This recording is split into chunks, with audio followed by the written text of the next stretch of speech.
Welcome to the deep dive. Hello.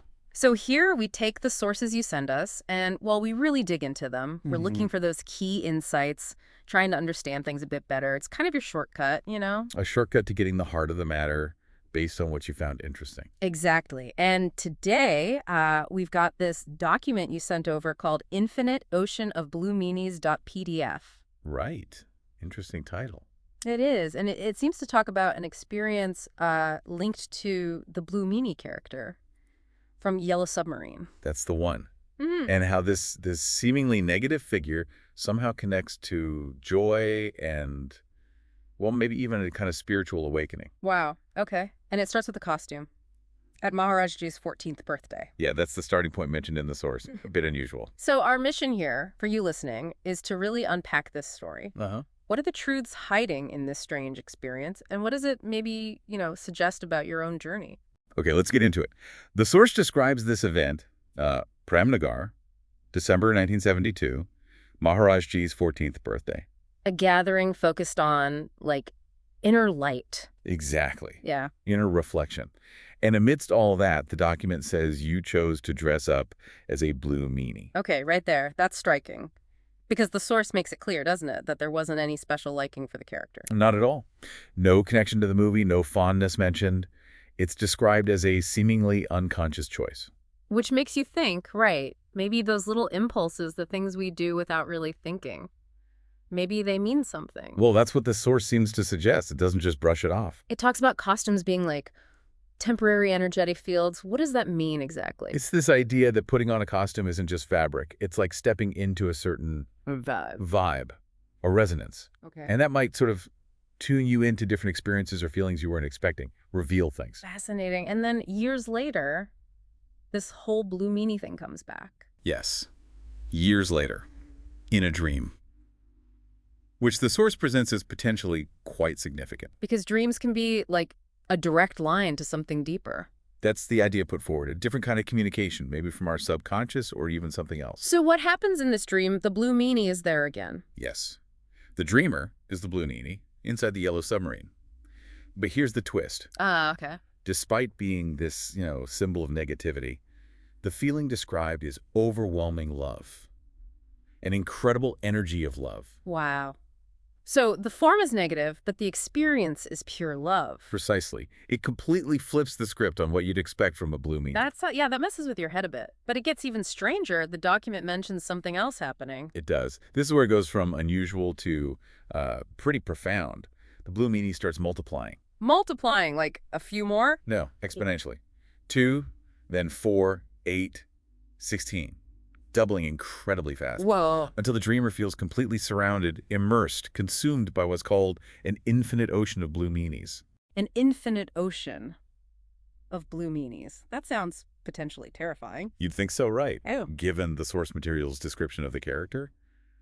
But the feeling isn't terror. No. What is it then? That's the core insight. This infinite ocean, despite being made of blue meanies, is the ocean of love itself. The ocean is love, even though it looks like blue meanies. Exactly. Each individual one, each spark, is part of this boundless loving energy. Yeah. It suggests individuality exists. Uh-huh. Like each meanie is distinct. Yes, distinct sparks.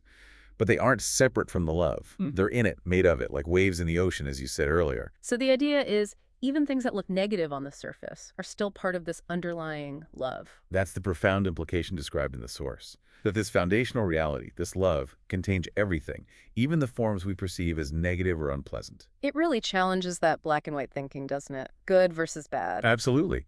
It suggests a much more unified reality beneath the surface appearances.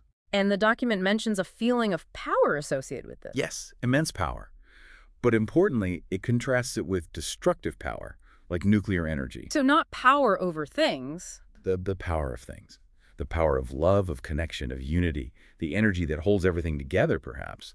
A creative force. Wow. And then there's this moment described as becoming the universe.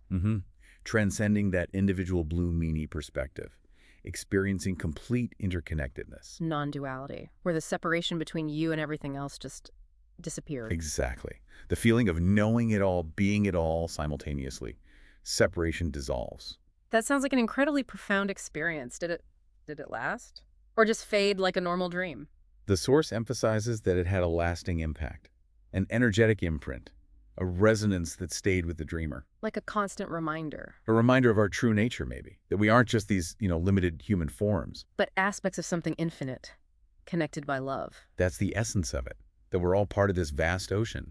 It makes you appreciate how life teaches us, sometimes in really unexpected ways. Right, using symbols that are personal to us, Yeah. like that costume choice. Yeah, connecting back to that seemingly random choice years before. It's as if the universe, or our deeper self, uses these symbols from our own lives, things relevant to us, to guide us, To help us remember who we are. perhaps, to point us back towards that underlying unity, that ocean of love. There's a quote in the document from Zoran. Ah, yes. Even in the bluest shadow human, you can find the light of the infinite ocean if you dare to look beyond the form. It really captures it, doesn't it? Looking beyond the surface appearance. It does, and the source includes a little thought exercise for you, the listener. Oh, yeah. What's that? It's called Dragon Trial, the unexpected symbol.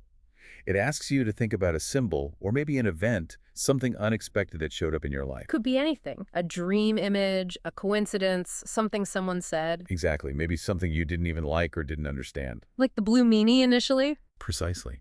And the exercise is just to consider. Could this symbol, this thing you perhaps dismissed, could it be pointing towards something deeper? Holding a message or representing some energy relevant to your journey. Yeah, just daring to look beyond the form, like the quote says. What connection might be there? That's a great takeaway. So, wrapping this up, the big picture seems to be this idea of profound interconnectedness. That everything, even the stuff that seems negative, Mm. is ultimately part of this fundamental energy of love. And that life, or the universe, communicates in these really personal, sometimes surprising ways. Using symbols from our own experience to nudge us, perhaps. Which leaves you, the listener, with a question to ponder. Right. Is there an unexpected symbol, an odd experience, a blue meanie in your life? And if you look past its surface, what infinite ocean might it be hinting at? Something to definitely reflect on.